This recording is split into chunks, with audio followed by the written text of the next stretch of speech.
Arthur's family truth. The bank manager didn't touch the paperwork. She looked at the screen once, then at me.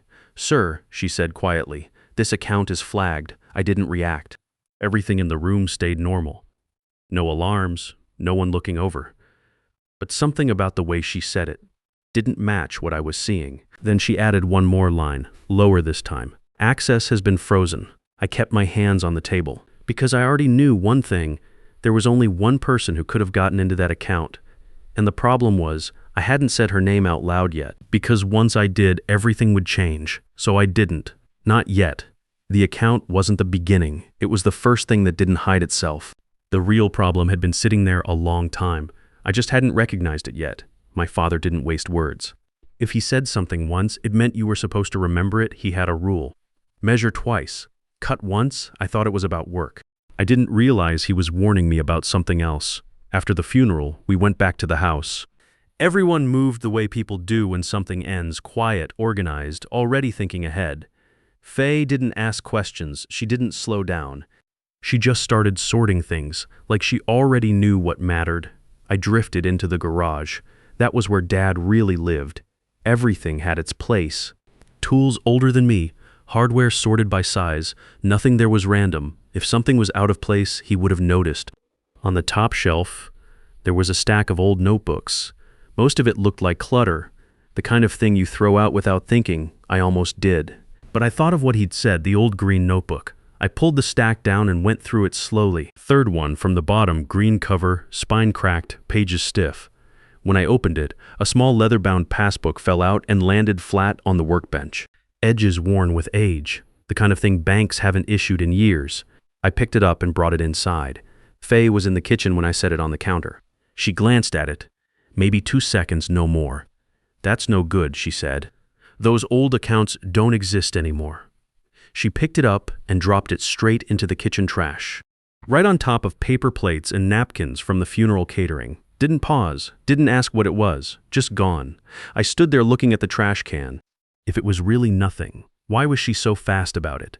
That night I couldn't sleep.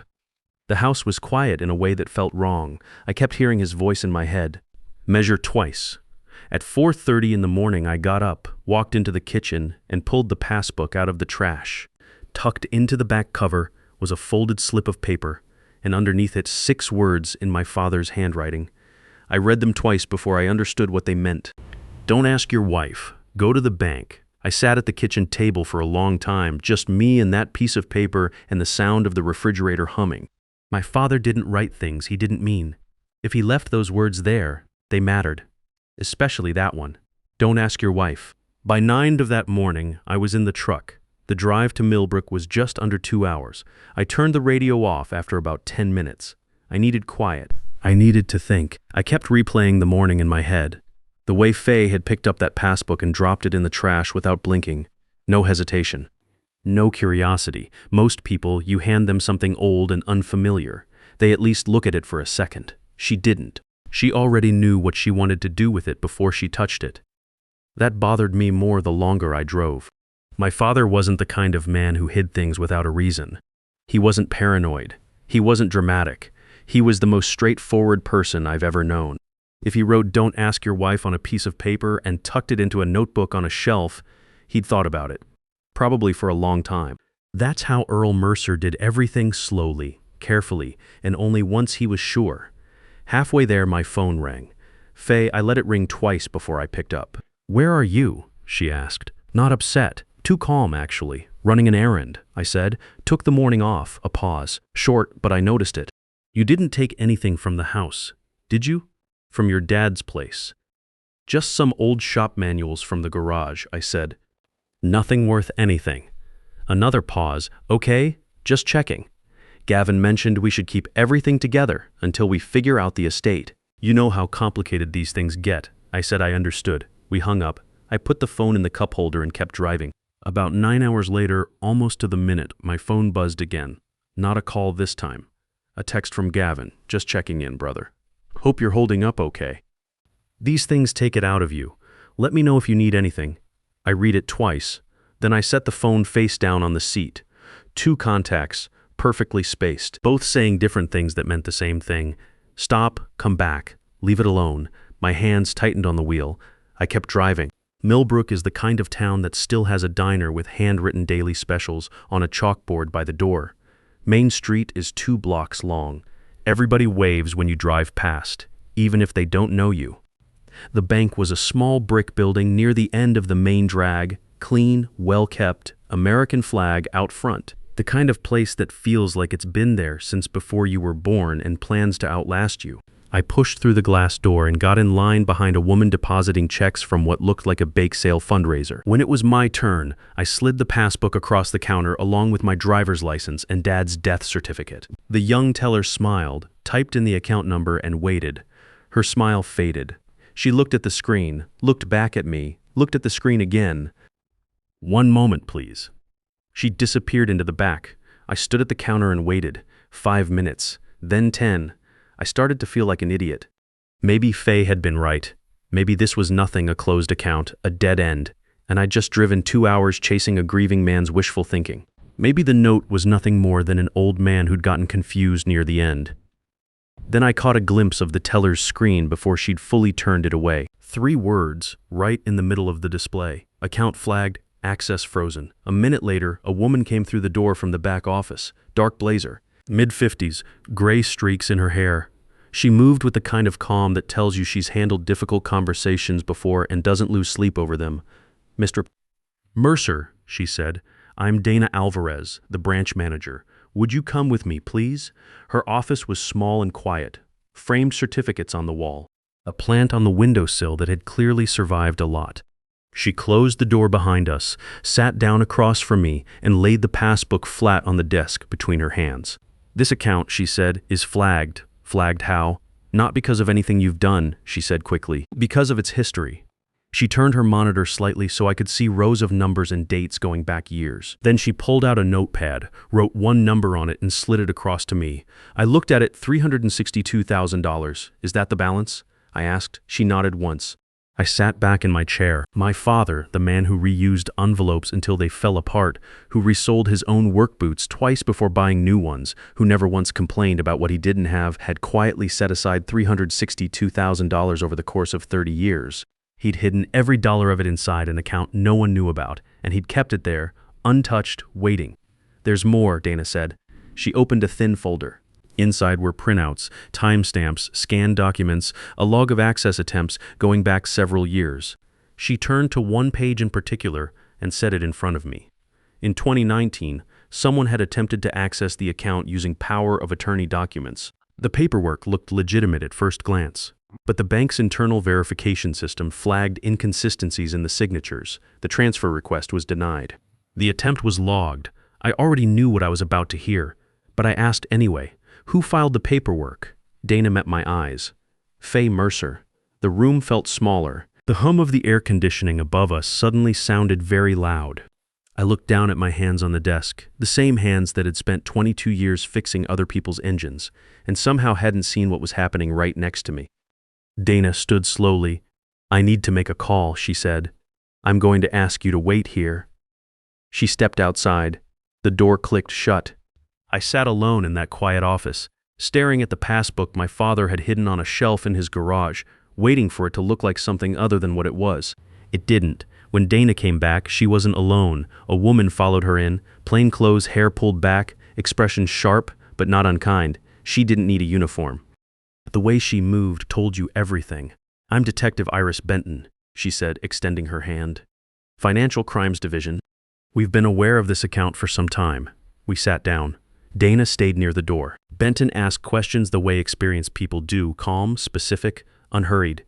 Who had handled my father's finances over the last several years? Who managed his mail? Who took him to doctor's appointments? Who answered his phone when family called? As she talked, things I'd filed away without thinking about started rearranging themselves in my head. Faye offering to take over Dad's bills after his eyesight got worse. Faye answering when I called his number and then saying he was resting. Faye telling me more than once that Dad had seemed confused lately, that he'd mixed up dates, repeated himself, forgotten conversations. I had believed her. I'd had no reason not to. "Did your father ever seem like he was trying to tell you something?" Benton asked. "Maybe something he couldn't say directly." I thought about that afternoon in the garage. The way he'd stood at the workbench with his hand on the edge of it. not looking at me when he spoke. Checked the shelf, the old green notebook. Not weak, not confused, just careful. He told me where to look, I said. And he told me not to ask my wife. Benton nodded slowly, like she'd heard some version of this before. She leaned forward slightly. Here's what elder financial exploitation usually looks like, she said. It doesn't start with theft. It starts with access. Someone gets close enough to help, and that's genuine at first, sometimes. They manage the appointments, the paperwork, the phone calls.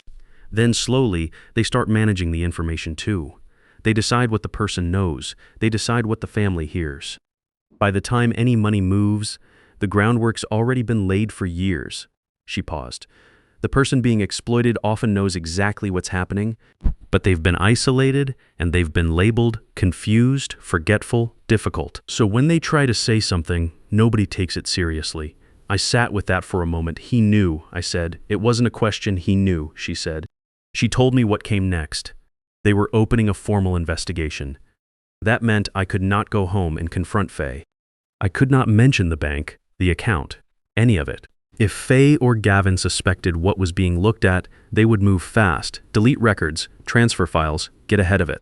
You're asking me to act like nothing happened, I said. For now, she said. Yes. When I walked out of that bank, the afternoon light felt wrong. Too bright. Too ordinary. I sat in the truck for a solid 10 minutes before I turned the key, just sat there with my hands in my lap. Then I drove home. That evening, Faye made dinner and talked about selling some of Dad's old shop equipment. Gavin had a buyer lined up, apparently. She talked about it the same way she talked about everything organized, matter of fact, already 3 steps ahead. I watched her hands while she spoke.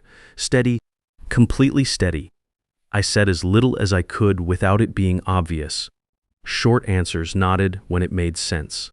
After dinner, I went out to the garage and sat on the tailgate of my truck for a while, just thinking. I started keeping a notepad in the truck's center console. Every evening I'd write down what was said, by who and when, exact words where I could remember them, dates, times. It felt strange at first, but my father had done the same thing, and he'd been right too. The days that followed were the hardest part, not because anything dramatic happened, because nothing did. Faye acted completely normal. Gavin texted once to ask how I was holding up. I replied and kept it short. Every morning I got up, went to the garage, worked on cars, came home. Every night I wrote in the notepad. On the 4th day, Faye asked me over dinner if I'd gone back to the bank at all, to deal with estate paperwork, she said. Her tone was light, casual. Not yet, I said. Probably next week. She nodded and changed the subject. But I noticed she didn't bring up Gavin handling the paperwork that time. She just let it go. That was new.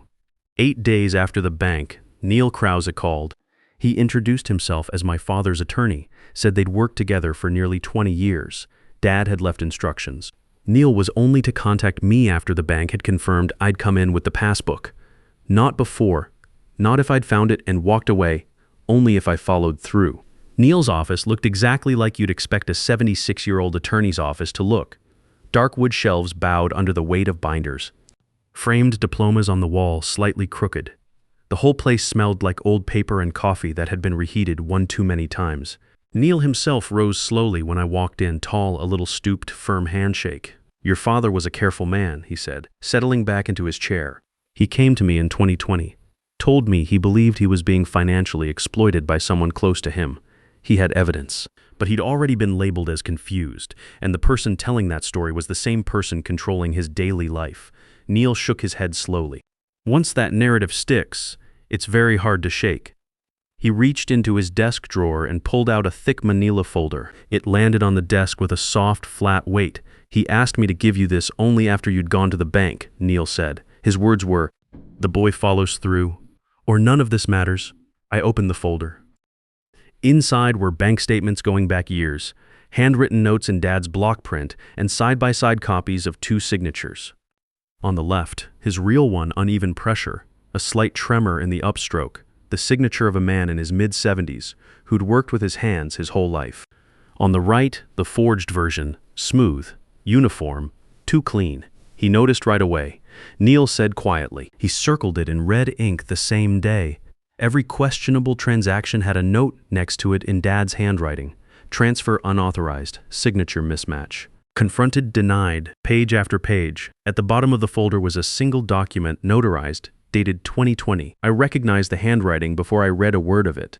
I am of sound mind. I know exactly what I'm doing. I'm being financially exploited by a family member. I'm documenting this so the truth will outlive the lies.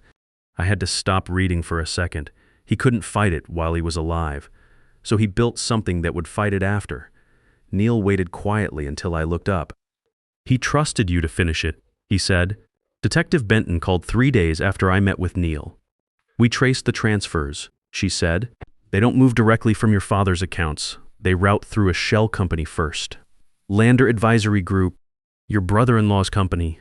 I already half expected it. Didn't make it easier to hear. There's more, she said. We pulled emails. We have enough to file for warrants, financial records, electronic devices, office space tied to Gavin's company. I need you to keep doing what you've been doing. Normal, quiet. A few more days. That evening I sat across from Faye at dinner and watched her talk about her week. A work call that ran long, traffic on the 270. A show she wanted to watch later. I nodded in the right places. I asked a follow-up question or two. I did everything a normal husband does on a normal Tuesday. When she went upstairs, I went out to the garage and wrote everything down. 2 nights later, she asked me, almost as an aside, whether I'd heard anything from the bank yet. Estate paperwork, she said. Just wondering. Nothing yet, I said. These things take time, she nodded. Gavin said he could help move things along if you want. He knows people. I'll keep that in mind, I said. I went to bed. I didn't sleep. Benton called at 6:10 in the morning, 4 days later. We're moving today, she said. Simultaneous warrants, 7 a.m. I thought you'd want to know. I was already awake. I'd been lying there for an hour listening to the house. Faye's breathing beside me, a car passing outside. The refrigerator cycling on downstairs. Normal sounds. The last morning they'd sound that way. I got up, got dressed quietly, and went down to the kitchen. Made coffee, sat at the table with both hands around the mug and waited. At 7:03, Benton texted, "We're at your residence. Stand by." I looked at the front door. The house stayed completely still. Faye came downstairs about 20 minutes later, still in her robe, coffee cup in hand. I heard the knock from the kitchen. I didn't move. Benton told me the details later. 2 officers, calm voices. Badges visible. Faye opened the door and went through her layers, the smile first, then confusion, then a kind of controlled offense, like she was the one being wronged. 3 responses, one after the other, practiced and smooth. When the warrant was read out loud, fraud, forgery, elder financial exploitation, the smile stopped. Her face went blank for just a moment. Then the lawyer voice kicked in. Across town, at the same time, officers walked into Gavin's office during a client meeting. He was mid-sentence, hand raised to make a point about long-term growth strategy. The room went quiet when the badges came out. Gavin asked if there'd been some kind of mistake. He mentioned his attorney. The officers weren't interested in either. By 8:30, both of them were in custody. I found out sitting in my truck in the parking lot of a hardware store on the west side, watching a man load bags of mulch into the back of his SUV like it was any other morning. Benton's text came through simple and direct. Done. Both in custody. I sat there for a while. Didn't feel what I expected to feel. Mostly just tired. The trial was methodical. That was the word for it. No dramatic speeches, no raised voices, just a prosecutor laying out a timeline, document by document, date by date. The kind of precision my father would have respected. The bank's forensic analyst testified about signature pressure, how the muscles in your hand create patterns over decades that no forger can fully replicate. She put both signatures up on a screen. Dad's real one on the left, uneven human real. The forged version on the right, too smooth, too consistent. She pointed to a small hesitation in my father's upstroke. This is age, she said. This is real. Then she pointed to the other.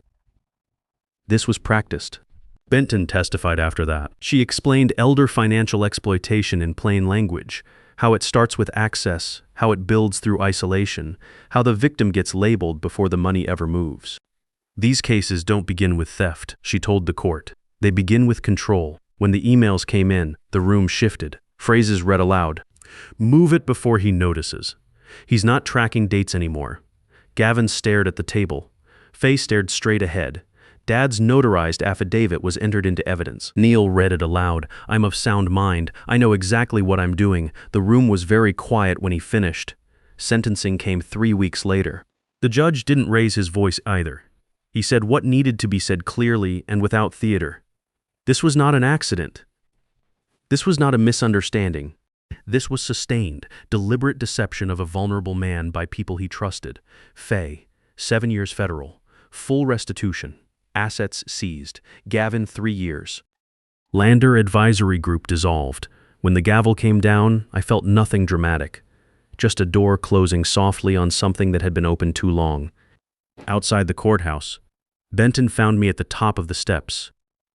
Your father would be proud, she said. I wish he didn't have to be, I said. She nodded. Didn't push it. That was the right call.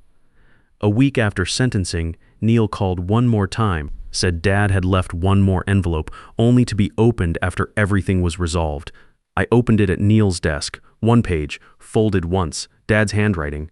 Clint, if you're reading this, the truth did what it always does. It waited. I'm sorry I couldn't stop this while I was alive, but I knew you would follow through. Don't let this harden you. Use what's left to build something honest. Measure twice, cut once.